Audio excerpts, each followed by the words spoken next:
రాష్ట్రంలో జరిగినటువంటి మున్సిపాలిటీకి సంబంధించిన ఎన్నికల్లో కాంగ్రెస్ పార్టీకి భారీ మెజారిటీ ఇచ్చి గెలిపించినటువంటి ఓటర్ మహాశయులందరికీ కూడా ముందుగా నా హృదయపూర్వకమైనటువంటి ధన్యవాదాలు, కృతజ్ఞతలు కూడా.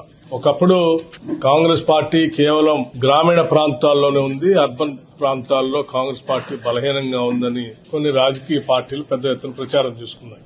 శాసనసభ ఎన్నికల్లోనే కాదు, తర్వాత జరిగిన స్థానిక సంస్థల ఎన్నికల్లో కూడా భారీ మెజార్టీతో గెలిచి గ్రామీణ ప్రాంతాల్లో కాంగ్రెస్ పార్టీ చాలా బలంగా ఉందని నిరూపించుకోవడం జరిగింది. తర్వాత ఇప్పుడు జరిగినటువంటి అర్బన్ సంస్థలకు సంబంధించి జరిగిన ఎన్నికల్లో అత్యధిక శాతం భారీగా నియరింగ్ అబౌట్ నేను అనుకుంటున్నాను 90 నుంచి 95 మధ్యలో మున్సిపాలిటీస్ ఉంటాయని అనుకుంటున్నాను నేను.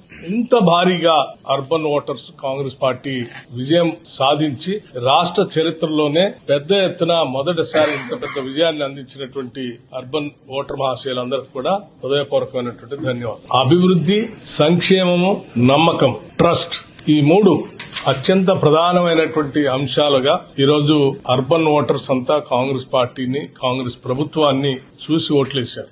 రాష్ట్ర ముఖ్యమంత్రి శ్రీ రేవంత్ రెడ్డి గారు, తోటి కేబినెట్ సహచర మంత్రివర్గ సభ్యులందరూ ఇది ఒక సమిష్టిగా అర్బన్ సెంటర్స్ ని అభివృద్ధి చేసే కార్యక్రమంలో సంక్షేమాన్ని, అభివృద్ధిని, నమ్మకాన్ని మూడింటిని మేళవించి గత 2 సంవత్సరాలుగా పనిచేసుకుంటూ వచ్చారు. ఆ వచ్చిన పనిని ప్రజలు గుర్తించి ఆస్వాదించారు. పని చేస్తే, నమ్మకంతో ప్రజల పక్షాన నిలబడితే, వారి సంక్షేమం గురించి ఆలోచన చేస్తే ప్రజలు ఎప్పుడు కూడా హక్కును చేర్చుకుంటారనేది చాలా వాస్తవంగా ఈరోజు రాష్ట్ర వ్యాప్తంగా వచ్చిన ఎన్నికల ద్వారా నిరూపించారు. తప్పనిసరిగా ప్రజలు, పట్టణ ప్రాంతాల ప్రజలు, ముఖ్యంగా గతంలో గ్రామీణ ప్రాంతాలతో పాటు పట్టణ ప్రాంతాల ప్రజలు ఈ ప్రభుత్వం పైన ఏ నమ్మకాన్ని అయితే ఉంచి ఓట్లేసింత భారీ మెజార్టీ అందించారో వారి నమ్మకాన్ని ఏమాత్రం అమ్ము చేయకుండా పెద్ద ఎత్తున అభివృద్ధి, సంక్షేమం, మేలు కలికితో మరింత బాధ్యతతో ఈ రాష్ట్ర ప్రభుత్వం పనిచేస్తుందని చెప్పి ఈ సందర్భంగా మీ అందరికీ మనవి చేస్తా ఉన్నాం. తెలంగాణ రాష్ట్రం అర్బనైజేషన్ చాలా స్పీడ్ గా పెరుగుతాం. దీన్ని గమనించినటువంటి ముఖ్యంగా మున్సిపల్ అడ్మినిస్ట్రేషన్ చూస్తున్నటువంటి ముఖ్యమంత్రి రేవంత్ రెడ్డి గారు ఈ అర్బనైజేషన్ ర్యాపిడ్ గా జరుగుతున్నటువంటి అర్బనైజేషన్ ని పూర్తి స్థాయిలో కావాల్సిన సమతుల్యతతో కూడిన ఇన్ఫ్రాస్ట్రక్చర్ ను కూడా అభివృద్ధి చేయాలన్నటువంటి ఆలోచనతోనే pure and rare core urban region ఎకానమీగా ఒక ప్రాంతాన్ని, పెరి అర్బన్ రీజన్ ఎకానమీగా ఇంకొక ప్రాంతాన్ని, అగ్రికల్చర్, రూరల్ అగ్రికల్చర్ రీజన్ ఎకానమీగా రేర్ అంటే ఆగ్రో బేస్డ్ వ్యవసాయ ఆధారితమైనటువంటి పంటలతో కూడినటువంటి పారిశ్రామిక అభివృద్ధి ద్వారా ఆ ప్రాంతాన్ని కూడా అభివృద్ధి చేయడానికి 3 జోన్స్ గా ఈ రాష్ట్రాన్ని విభజించి 2047 కల్లా ఈ రాష్ట్రం $3 ట్రిలియన్ ఎకానమీతో అభివృద్ధి చెందటమే కాకుండా ప్రపంచంలోనే అత్యంత అభివృద్ధి చెందినటువంటి దేశాలతో పోటీ పడే స్థాయిలో తెలంగాణ రాష్ట్రాన్ని ముందుకు తీసుకొని పోవాలనే ఆలోచనతో ఈ ప్రణాళికలు తయారు చేసుకుని ముందుకు పోతున్నాం. దానికి సంబంధించిన గ్లోబల్ సమ్మిట్ విజన్ డాక్యుమెంట్ ను కూడా మనం ఇప్పటికే రిలీజ్ చేసుకున్నాం. సో ఏ గ్లోబల్ సమ్మిట్ లో విజన్ డాక్యుమెంట్ రిలీజ్ చేశామో ఆ విజన్ డాక్యుమెంట్ ని ముందుకు తీసుకుపోయే ప్రక్రియలో అత్యంత ప్రతిభావంతంగా ఈ ప్రభుత్వం ముందుకు అడుగులు వేస్తుందని ఈ సందర్భంగా మనం చూస్తాం. కావలసిన పారిశ్రామికీకరణ, ఉద్యోగ కల్పన కోసం కావలసిన పారిశ్రామికీకరణ, ఆ పారిశ్రామికీకరణకు అవసరమైనటువంటి ఇన్ఫ్రాస్ట్రక్చర్, ఎకో సిస్టమ్ ని అభివృద్ధి చేయటం, వీటన్నిటిని మేలు కలిగితో ముందుకు తీసుకుపోయే ప్రక్రియని మొదలు పెడతామని చెప్పి ఈ సందర్భంగా మనం చేస్తా ఉన్నాం. అట్లాగే ఈ జిల్లాలో కూడా, ఖమ్మం జిల్లాలో కూడా ఉన్న అన్ని మున్సిపాలిటీస్ ని ఏకపక్షంగా కాంగ్రెస్ పార్టీ అభ్యర్థులను గెలిపించడానికి జిల్లా ప్రజలందరూ కూడా నేను విజ్ఞప్తి చేస్తాను. ధన్యవాదాలు, కృతజ్ఞతలు తెలియజేస్తా ఉన్నాను. ఈ పార్టీ మీద, ఈ ప్రభుత్వం మీద నమ్మకం ఉంచిన దాన్ని తప్పనిసరిగా అత్యంత బాధ్యతాయుతంగా ఈ జిల్లాకు సంబంధించిన ప్రజాప్రతినిధులుగా మేమందరం ఈ ప్రాంత అభివృద్ధి కోసం పనిచేస్తాం.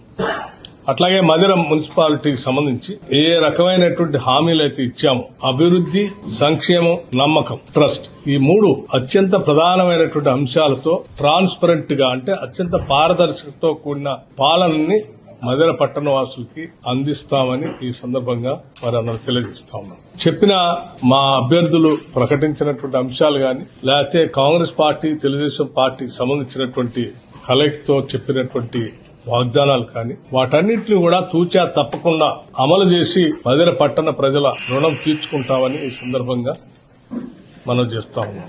మధిర పట్టణ బంగారు భవిష్యత్తు కోసం మోస్ట్ లివబుల్ టౌన్ గా క్లీన్ అండ్ గ్రీన్, కాలుష్య రహిత, పారదర్శకతతో కూడినటువంటి పాలన అందించడానికి మా కౌన్సిలర్స్, నూతనంగా ఎన్నికైనటువంటి పాలక వర్గం, చైర్మన్, వైస్ చైర్మన్, చైర్మన్ గా సుజాత గారు, వైస్ చైర్మన్ గా ధనికుమార్ గారు, మిగతా కౌన్సిలర్స్ అందరూ కూడా ఈ ఉమ్మడి ప్రణాళికని అమలు చేసుకుంటూ ముందుకు పోతారనేది ఈ సందర్భంగా మనం చేస్తాం.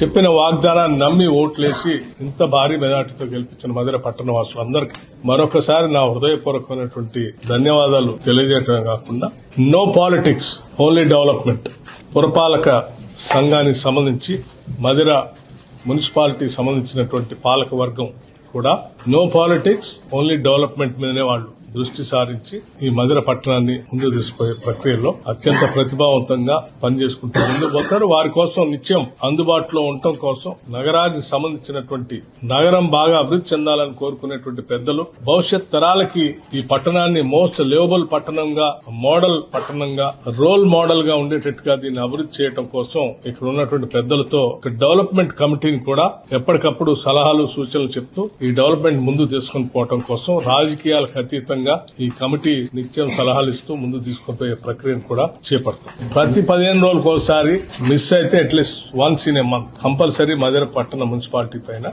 ఈ డెవలప్మెంట్ సంబంధించి ఉన్నటువంటి సంవత్సరాలని టార్గెట్ గా పెట్టుకొని ఎవ్రీ 15 days కి ఏ టార్గెట్, ఏ మైల్ స్టోన్ రీచ్ కావాలా, మంత్ కి ఏ మైల్ స్టోన్ రీచ్ కావాలా, 6 నెలలకి ఏ మైల్ స్టోన్ రీచ్ కావాలనేది ఒక క్యాలెండర్ ఫిక్స్ చేసుకుని ఆ క్యాలెండర్ ప్రకారం ముందుకు పోతాం. పనిచేసిన నాయకులకి, కార్యకర్తలకి నిస్వార్థంగా అందరి తరఫున వారికి కూడా కృతజ్ఞత తెలియజేస్తాం.